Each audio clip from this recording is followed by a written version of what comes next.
Ever thought about it? Or maybe better put, what makes a good mom? Now, to be clear, I have a great mom.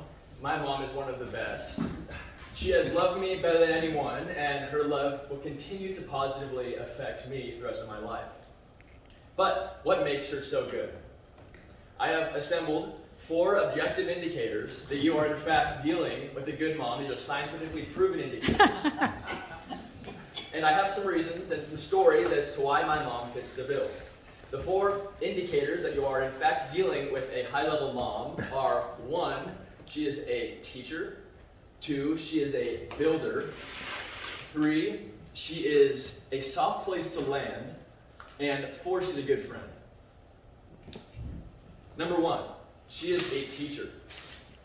As many young kids struggle with or try to figure out, I wanted to understand the intricacies of how to be cool as a kid, how to be well liked. How do I get all of these kids who seem to be so concerned with sports and with activities and their siblings and whatever, how can I get them to like me?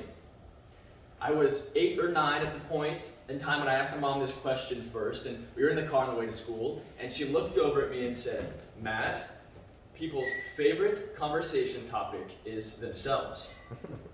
She said, "Never forget that." Now, she wasn't just posting a dig at the human race. She wasn't trying to make me feel bad about the friends I had chosen. She was just communicating reality to me. That people love to talk to people who are interested in them. And people love to be asked questions about themselves. So, if you can figure out how to be interested in another person, it is very likely that they will end up liking you. I will continue to be an apprentice under that truth for the rest of my life, though it is impossible to attain the perfect, always interest in another person. But I will continue to, apprentice that truth my whole life. Number 2, a good mom is a good builder. Now, builder is a pretty general term, and it's hard to define, but let me tell you a story to better narrow down what I mean specifically, in this case, by builder.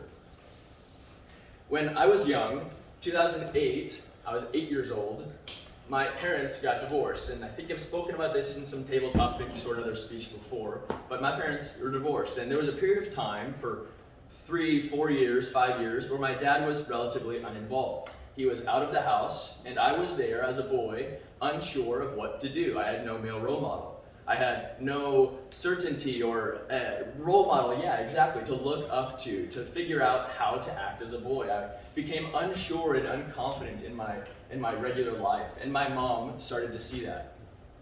So what she did is she put me in Boy Scouts.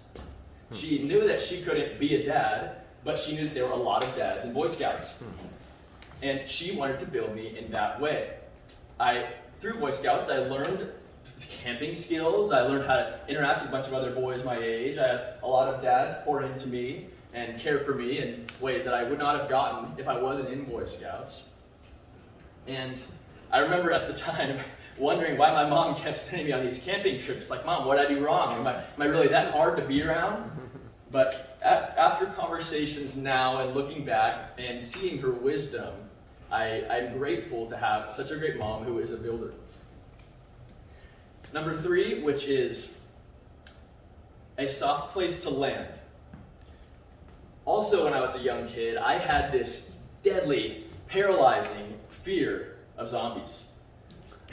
In my perfectly logically thinking 10-year-old mind, a zombie apocalypse could happen at any moment.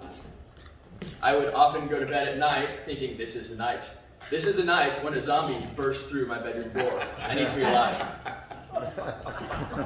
This stemmed from a video game I played as a kid. Should not have played it. Call of Duty Black Ops Zombies, where you and your friends try to survive until you inevitably die together. Yeah, pretty intense video game. Not gonna let my 10-year-old play that game. Anyways, for about a year straight, on a regular basis, maybe 5 nights a week, I would go into my mom's bedroom 12, 1 a.m., 2 a.m., wake her up, go, Mom, they're coming. Most of the time, there were a couple times where she'd had it, but most of the times she would sit up, absolutely selflessly just give me a hug, compassion in her eyes, say, "Hey, it's okay, you're safe in this house. There's no way they can come and get you in here." I have a great mom, and that was a soft place for me to land as a kid. A good mom is also a good friend. As you grow up, you start to need less of this coaxing out of zombie fears. And I've started to see that my mom is one of my greatest opportunities for friendship. She has known me longer than anybody else by default. And she understands me and has taken effort, gone to great lengths to understand me more than most. Now, when I started college, I had all these conversations with my mom, probably 4 to 5 times a week we would be on the phone. And I would tell her about my classes, I would tell her about my girlfriends, I would tell her about my future career prospects, what I wanted to do.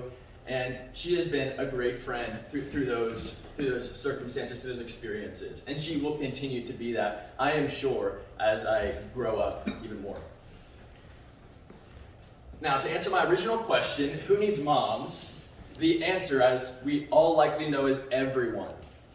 And I understand that not everyone has been as fortunate as me to have such a good mom who is a teacher, a builder, a soft place to land, and a good friend. But my opinion still stands, my point still stands, that if anyone did have a mom so great as mine, then they would inevitably be better off. Thank you, Mr. Toastmaster.